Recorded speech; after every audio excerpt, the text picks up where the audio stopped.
Have you ever wondered how we can really, truly trust the science we read? It's a huge question, right? Well, it turns out the answer often comes down to this hidden document and a single crucial promise made way before any of us ever see the final study. You see, behind every single groundbreaking paper, there's a signature. And that's way more than just some ink on a page.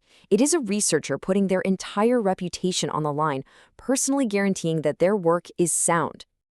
Okay, so let's pull back the curtain. We're going to dive into a real author's declaration form from the World Journal of Advanced Research and Reviews. This is the kind of document that the public almost never sees, but it's where a scientist makes a whole series of promises before their work can ever see the light of day. And let me be clear, this is not just some boring paperwork. This is basically a legally binding contract. Here, the author, Dr. Avasavara Sarivadhanawara Vatra, is making these formal pledges about his research. You can almost think of it as a sworn testimony for science. So let's start with the very first and maybe the most fundamental promise of them all, originality. Before anything else can happen, the journal has to be absolutely sure that this work isn't just recycled or, even worse, stolen. And you can see the stakes right here. I mean, Clause 3 is crystal clear. The author declares the work is plagiarism-free. But look at this next part. If someone, anyone, finds a copied part later on, the authors are totally on the hook. And the consequence? Retraction. That's like having your paper completely erased from scientific history. It's a huge deal. So what exactly is plagiarism anyway? Well, put simply, it's taking somebody else's words or ideas and trying to pass them off as your own.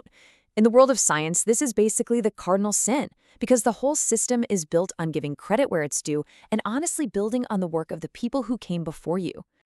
Now, here's where it gets interesting.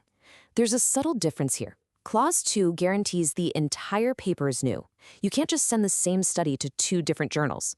But Clause 7, that one goes deeper. It guarantees that the specific content, the actual senses, the data, isn't copied from somewhere else. It's like a two-layered promise of complete and total novelty. Okay, so the work has to be new. That's step one. But that's not enough. The authors also have to take full public ownership of everything in that paper. And Clause 5 lays out this chain of accountability just perfectly. First, you have to have actually done the work in a real, meaningful way. Second, every single author has to see and sign off on the final version. And third, and this is the big one, you have to be ready to stand up and take public responsibility for the whole thing. There's no hiding. And the checklist just keeps going. Authors also have to confirm, yep, I've read all the rules. Nope, I don't have any financial interest that could have biased my work. And of course, I didn't violate anyone's copyright.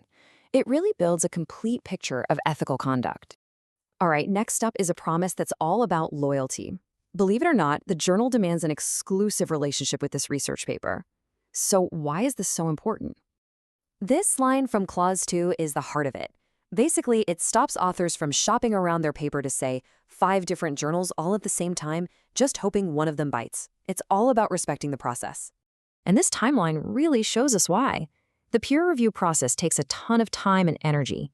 You have experts, who are often volunteers by the way, spending hours carefully checking every detail of a manuscript. So Clause 10 reinforces this exclusivity to make sure all that hard work isn't wasted on a paper that might just get published somewhere else tomorrow. So what you've really got here is a two-sided contract. On one side, the journal, WJRR, is offering its reputation and its platform. And on the other side, the author is offering their personal signature, their guarantee of quality, originality, and integrity. Okay, so the science is original, the authors are taking responsibility, and the paper is exclusive to this one journal. We've covered a lot, but there's one final and honestly often surprising commitment that the author has to make. After all these deep, ethical, and academic pledges, what else could there possibly be? Yep, that's right. The very final promise is a financial one. Clause 11 lays it all out. Once the paper is accepted, the authors agree to pay something called article processing charges, or APCs. Now, this is actually a really common model in what's called open access publishing. Instead of making readers pay for subscriptions, these journals charge the authors, and that allows them to make the research totally free for everyone to read. It's the final step to get the science out there for the world to see. So we've taken this entire form apart, piece by piece. We've looked at all the clauses and promises.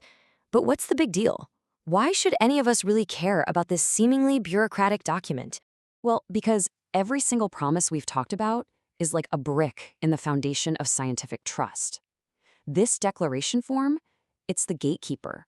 It's what makes sure that the knowledge we all rely on for new medicines, new technology, everything is authentic, accountable, and transparent right from the very beginning. And just so you know, these aren't empty promises. Clause 9 makes it perfectly plain that lying on this form is not taken lightly at all. There are real, serious consequences for being dishonest, and that's what gives this whole system its strength. So the next time you read a scientific study, maybe don't just look at the charts and the data. Think about that hidden document behind it all. Think about that long chain of promises, of originality, of responsibility, of integrity that a researcher had to make with their own name, just so you could read that very first word.